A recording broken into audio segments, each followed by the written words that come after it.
Boa noite a todos. Sejam bem-vindos à Sociedade Espírita Francisco de Assis, de amparo aos necessitados. Também cumprimentamos os nossos amigos que sempre nos acompanham pelas redes sociais da Cefam, no Facebook, no YouTube. Que estejamos todos na paz do Mestre Jesus em mais esta reunião de estudo, de aprendizado, aqui na nossa Casa Espírita.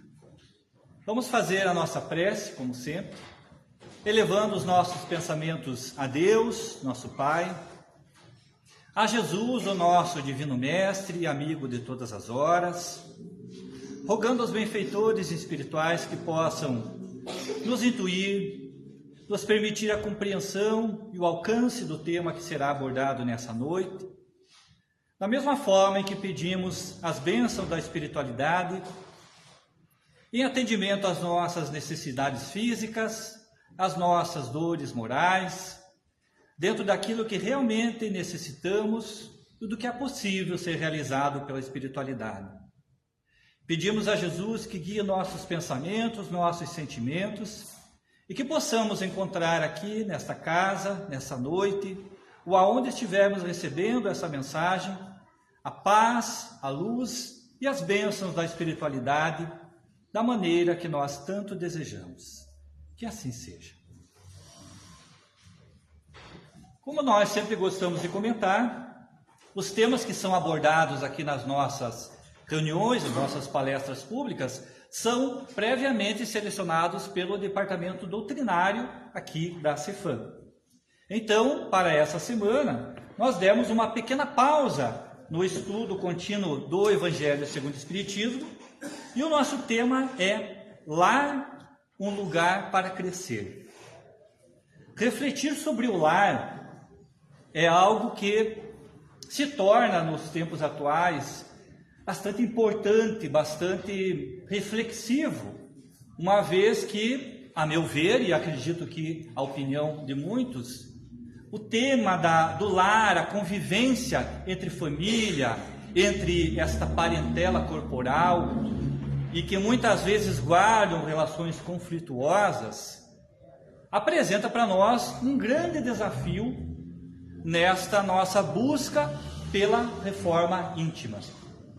Se a doutrina espírita, se a doutrina cristã busca incutir em nós a necessidade de nos transformarmos, sobretudo moralmente, nós encontramos no lar, nesse convívio com pessoas mais próximas, espíritos muitas vezes afins, que têm uma certa simpatia conosco, mas também outros que são companheiros de desafios anteriores, de jornadas mais conflituosas em encarnações passadas. Encontramos aí grandes desafios. E é claro que todos nós, ao olharmos para esse tema, observamos que há muito a construir em nós ainda. Falo por mim, o campo dos sentimentos, dessas relações familiares, as relações sobretudo que envolvem a proximidade dentro do lar, são, para mim, um grande campo de aprendizado. Reconheço que tenho ainda muito a aprender. E é claro que, como diz Haroldo Dutra Dias, nós não temos ainda, nas casas espíritas, espíritos puros, espíritos nobres, realizando as preleções. Nós que nos colocamos à frente do movimento espírita, trabalhando, somos, sobretudo, os mais necessitados do aprendizado.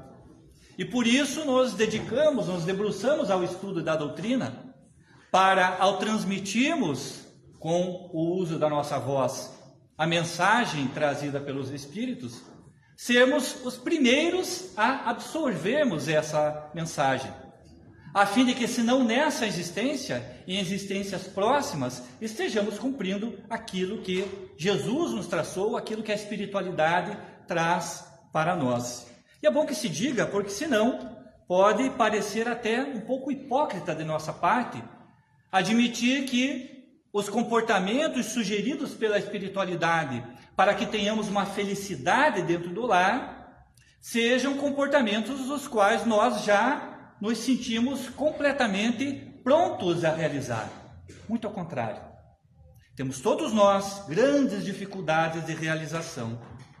Até porque, como nos diz Raul Teixeira, é preciso nós diferenciarmos de início o que seja uma casa, o que seja uma habitação, do que seja um lar. E ele diz que dentro do lar será preponderante para essa diferença a presença do amor, representado pelo respeito, pelo companheirismo e, sobretudo, por essa relação de proximidade, de compreensão do próximo. Por aí nós já vemos como é difícil a convivência dentro do lar, seja dentro de uma relação pais e filhos, irmãos, cônjuges. E eu me recordo de um estudo, ou de uma pergunta feita no estudo Pinga Fogo, ao nosso querido Jorge Lahar, que é um grande estudioso da doutrina espírita, e que apresenta um programa chamado Pinga Fogo, em que são trazidas perguntas a ele, à luz da doutrina espírita. E uma dessas questões dizia a respeito a essa formação que nós temos na programação espiritual para reencarnarmos. Basicamente, se nós temos na espiritualidade uma programação espiritual que nos favorece encontrarmos determinada profissão, nos unirmos a determinadas pessoas ou não nos unirmos, temos um certo número de filhos ou não temos, esta programação espiritual, quando nós aqui encarnamos, e por conta das nossas dificuldades em cumprir essas metas, porque é bem certo que tudo que nós nos comprometemos no plano espiritual, bem pouco nós conseguimos realizar de concreto. Mas a pergunta feita é, se abandonamos essas programações, se tomamos outros rumos, como fica a nossa responsabilidade no plano espiritual? Nesse caso, a pergunta era mais direta com relação a alguém que, diante de uma situação conflituosa dentro do lar, desejava buscar uma separação judicial, mas que temia, de certa forma, por conta de ter abraçado princípios espíritas, de que isso lhe fosse imputado no futuro, na vida espiritual, como um abandono da tarefa. E a resposta que o Jorge Lahar nos traz, amparado nas lições de Joana de Ângeles, que nos diz que é preferível algumas atitudes drásticas do que se manter uma linha de postura que nos traga a longo prazo um sofrimento maior a nós e aqueles que convivem conosco, o Jorge responde de uma maneira muito interessante de que a programação espiritual que nós realizamos é, aos olhos da espiritualidade, o melhor caminho para que nós possamos alcançar determinado objetivo. Então, quando traçamos o nosso cronograma para reencarnarmos, seja do ponto de vista profissional, do ponto de vista afetivo, das relações de uma forma geral, os espíritos amigos, junto conosco, quando temos essa possibilidade de compreensão, traçamos um roteiro que nos trará, se cumprido, maiores facilidades para a realização de determinadas tarefas e, portanto, da obtenção de determinados aprendizados. Então, se nós, ao chegarmos aqui na vida física, esquecendo da nossa programação espiritual, tomamos um outro rumo, abandonamos a carreira, optamos por outra forma de vida, não nos unimos àquelas criaturas, aqueles espíritos que havíamos nos comprometido de estabelecermos família e assim por diante, nós não seremos cobrados por isso, mas teremos um caminho muito mais difícil a enfrentar. Então ele responde assim, ao retornarmos à espiritualidade, não nos será perguntado, olha, a sua programação era casar com fulana, casou? Ok, fechado. A tua profissão era ser engenheiro, foi engenheiro? Ok. Era ter tantos filhos? Ok. Não. A pergunta será, você conseguiu o aprendizado da paciência? Você conseguiu desabrochar o seu coração o amor ao próximo? Você conseguiu com a sua profissão auxiliar o maior número de pessoas? É isso que nos será perguntado. Não por alguém na espiritualidade, mas pela nossa própria consciência. Então a ideia de lar, que é trazida nessa mensagem que eu separei aqui para a nossa reflexão, Conduta Espírita, do André Luiz, e que eu convido a vocês a fazer uma leitura em casa, porque o nosso tempo é exíguo, né? Não é possível fazer uma leitura completa, mas esse texto do André Luiz nos traz um breve roteiro das possibilidades que nós temos dentro do nosso lar, seja ele, às vezes, um lar de apenas um indivíduo, e que não deixa de ser um lar, porque temos um contato com outras pessoas, ou seja, um desses lares bem povoados, com vários filhos, vários irmãos, aquilo que às vezes parece difícil de se realizar, a caridade e a compreensão, porque se reúnem ali várias pessoas. Então o roteiro trazido por André Luiz, e eu comentava com o nosso companheiro Valdinei, à entrada do salão, antes do início, de que quando eu fazia o estudo e pensava, refletia sobre esse tema, e que muitas vezes até me sentia culpado por olhar um tema desse e saber que nós não conseguimos colocar em prática tudo o que André Luiz recomenda. Por certo, um espírito amigo me soprou ao ouvido de que André Luiz, quando esteve encarnado, antes destas mensagens que ele nos trouxe, também não foi uma criatura das mais exemplares. A sua conduta dentro do lar, a sua conduta em sociedade, não foi, dessa forma, do ponto de vista moral, uma conduta que se possa colocar como algo admirável e que possa nos servir de exemplo. Porém, com essa experiência dolorosa, André Luiz conseguiu crescer no plano espiritual e muito por aproveitar do aprendizado trazido dessa experiência. Então, se ele conseguiu, nós também conseguimos. E por isso vamos tentar seguir o seu roteiro. André Luiz começa dizendo sobre a questão do lar, o nosso comportamento, a conduta de um verdadeiro espírita dentro do lar. Começar a intimidade do templo doméstico, a exemplificação dos princípios que esposa, com sinceridade e firmeza, uniformizando o próprio procedimento dentro e fora dele. Então ele utiliza a expressão templo doméstico. E é interessante observar que o templo, na época dos judeus, na época do Cristo, era entendido como o lugar em que, embora numa visão um pouco equivocada, mas estaria habitando Deus. Então Deus, a divindade, o Senhor, o único, estaria habitando o templo. E por isso as orações, as preleções eram realizadas dentro do templo. Quando o André Luiz compara o lar a um templo doméstico, significa que nós precisamos, de alguma forma, fazer com que Deus habite o nosso lar. Como eu disse, seja ele um lar singular, em que apenas nós estamos morando fisicamente, seja um lar com vários irmãos, pai, filho, esposo, esposa, mas de alguma forma a presença divina deve fazer com que este lar, que é muito mais do que uma estrutura física, se transforme num templo, em que Deus possa realmente habitar, em que possamos nós, como os sacerdotes da época, dialogar com Deus lá dentro, obtendo conselhos, obtendo orientações. Diz ele também que a nossa atitude enquanto espíritas deve ser um reflexo dentro e fora do lar. As nossas posturas, as nossas condutas precisam retratar essa divindade nas nossas decisões dentro do lar e também fora. Há uma obra chamada Saúde das Relações Familiares, de Alírio Cerqueira Filho. E ele compara a família como co-criadores. Então ele diz, de uma forma bastante sintética, de que Deus é o criador de tudo. E que nós somos os co-criadores. Enquanto estabelecemos famílias, nós participamos na cocriação, seja dos filhos, mas seja também dessas infinidades de possibilidades que nós temos dentro do lar. Nós auxiliamos o próximo, aqueles que convivem conosco, nesta obra da criação.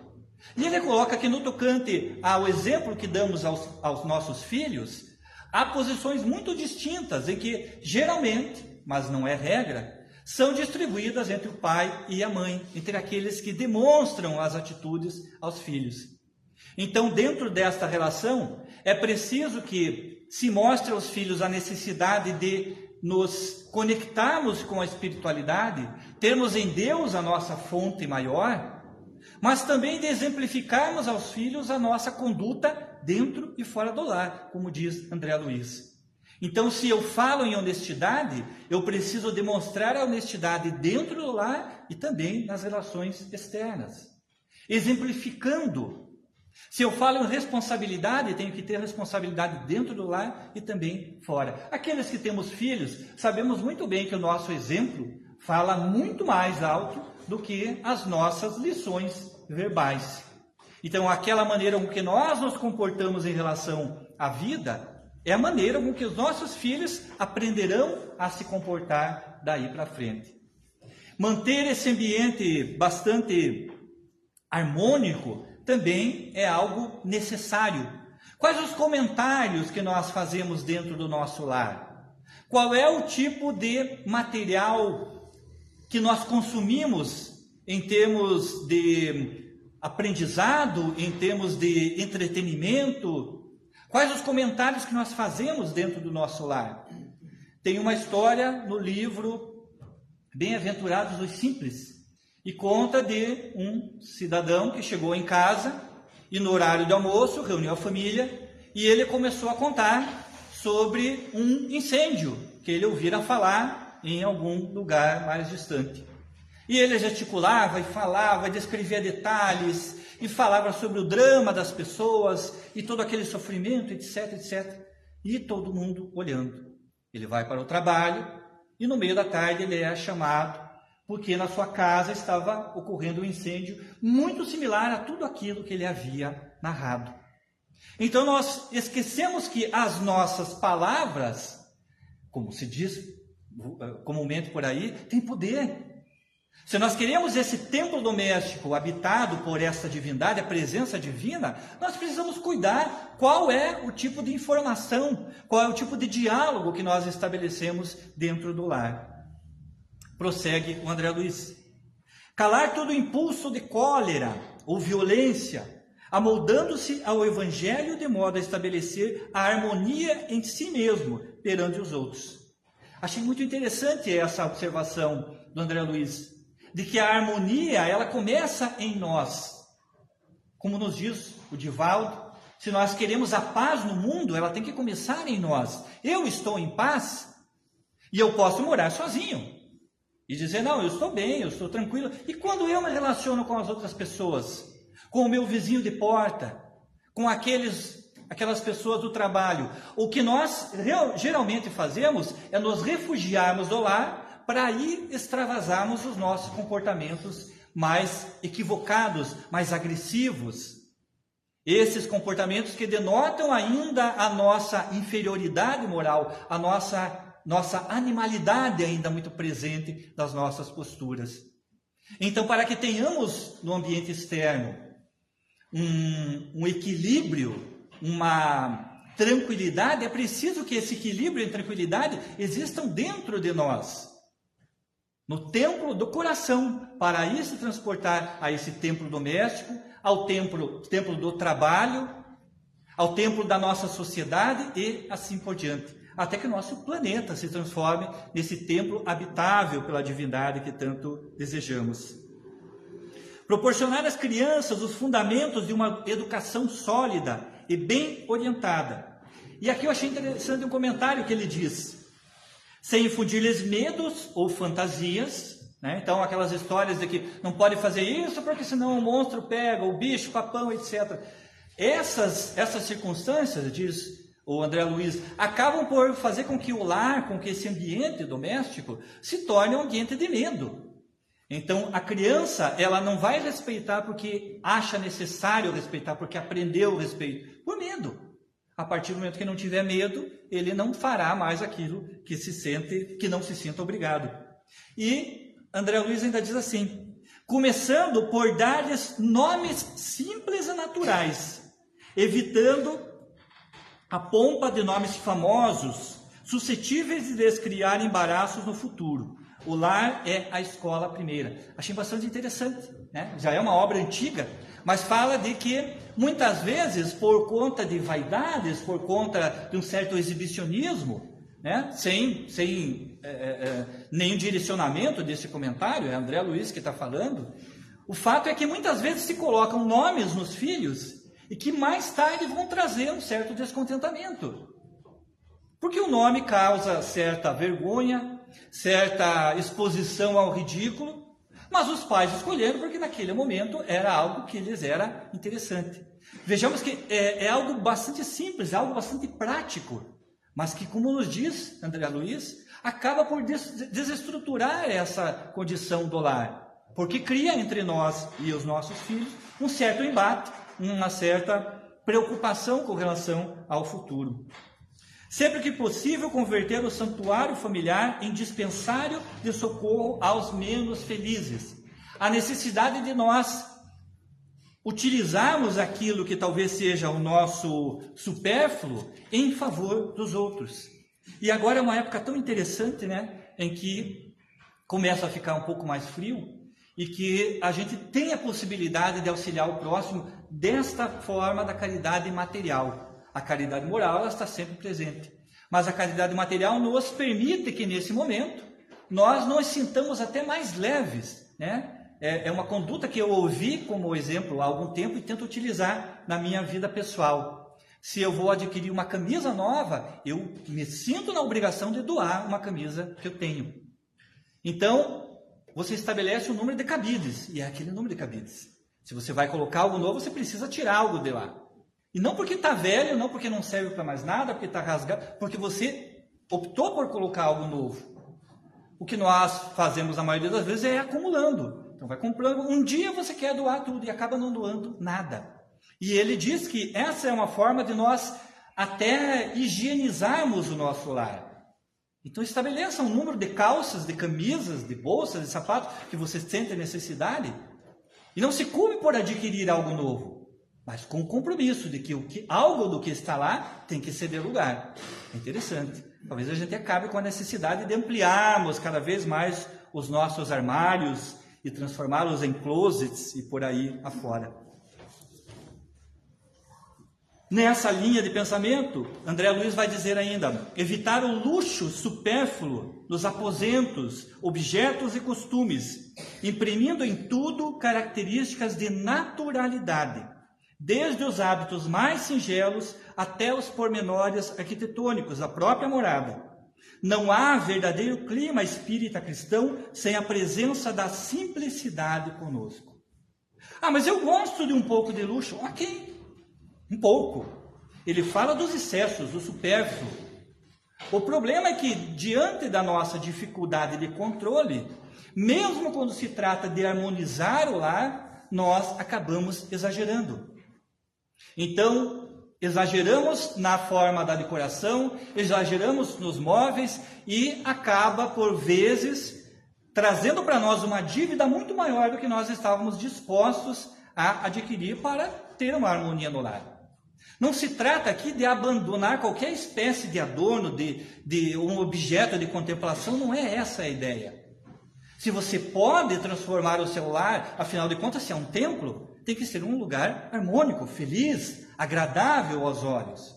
Mas que isso não seja, como diz André Luiz, uma obsessão, um motivo para que nós deixemos outros compromissos importantes, porque precisamos organizar o nosso lar.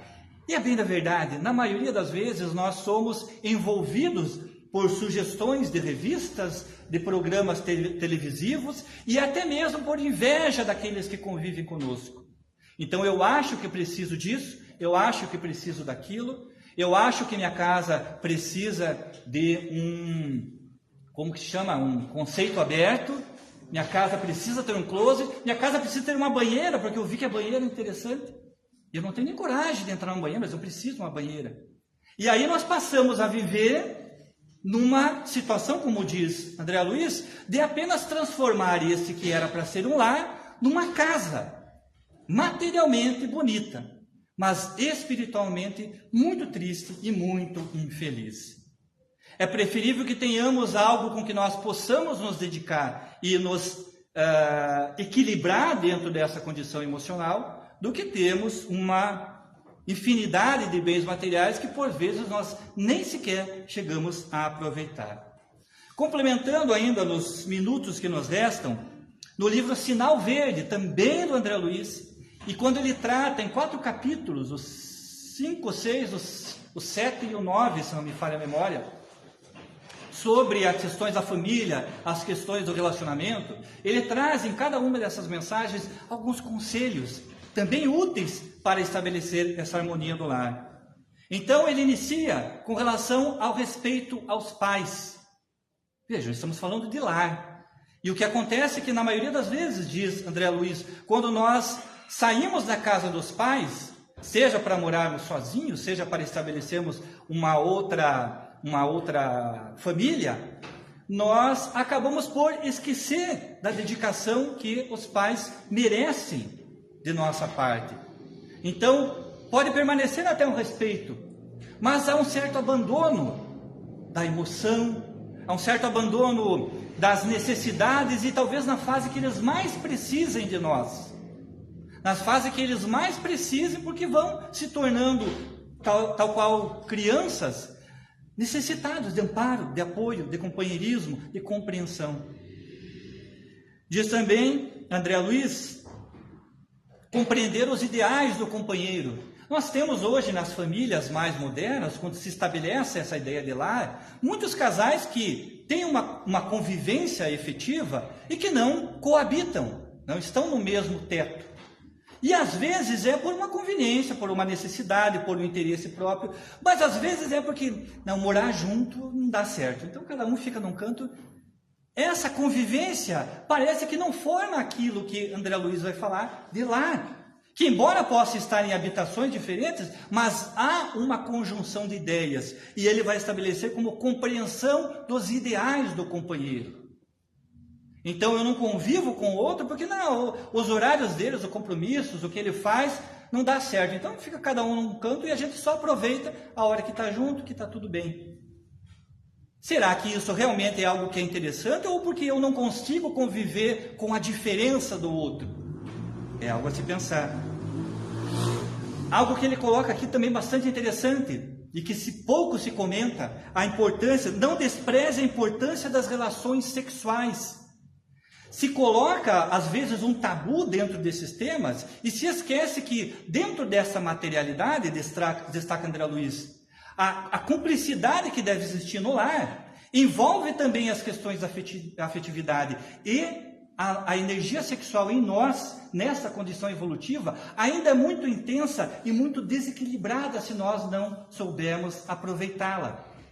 Então, é preciso que se dê importância de tudo que Deus nos colocou como possibilidade de evoluirmos e considerar, nesse viés, também o relacionamento sexual do casal. Prezar pela paz interior, evitando conflitos, discussões, aprender a ouvir os demais, aceitar os parentes difíceis, respeitar a higiene. Isso também é algo bastante interessante que ele coloca nessa mensagem. Precisamos da higiene do lar, mas sem a obsessão. Aquela história de não me pisa aqui porque eu acabei de limpar.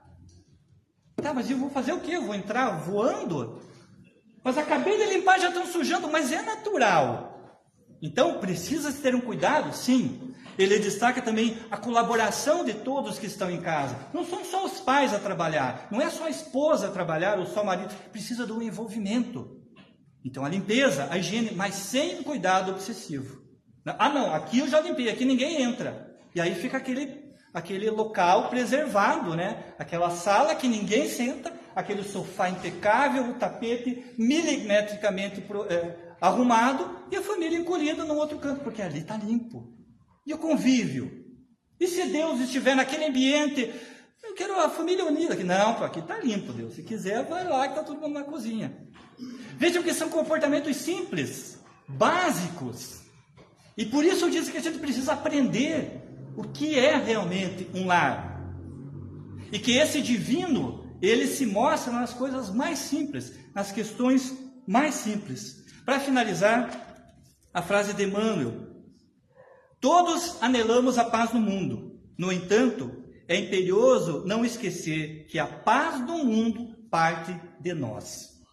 Que possamos, então, apreender, sobretudo, essas lições e colocar em prática. Há muito mais a se realizar dentro do lar.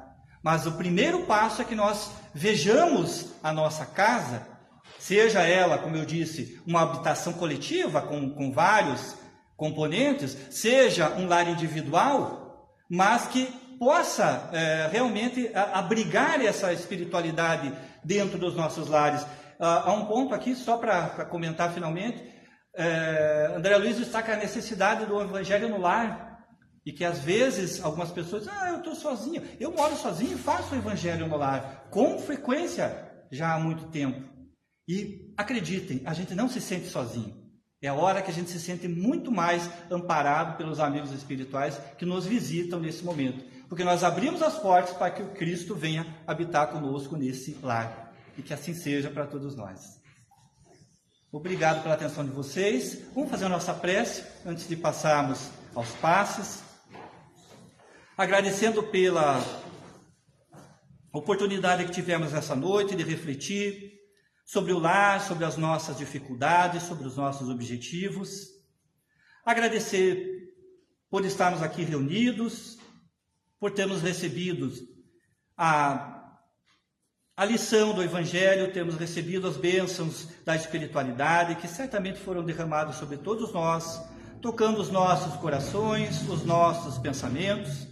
E assim pedimos também, nesse momento de oração, por todos aqueles que por algum motivo não puderam hoje comparecer, e aos que lembramos em pensamento, familiares, amigos, aos que nos veem como inimigos, aos necessitados e aflitos, nos presídios, albergues, hospitais, aos que estão nas ruas, aos suicidas, aos que estão em guerra, sobretudo por todos os lares, que Jesus possa sempre habitar esses lares e os nossos estejam sempre abertos para receber o Cristo em nossos corações.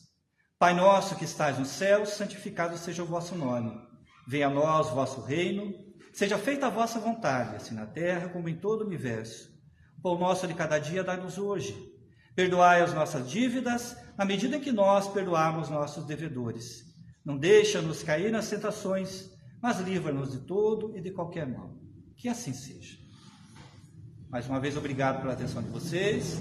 Uma boa noite e vamos passar aos passos agora, aqueles que desejarem.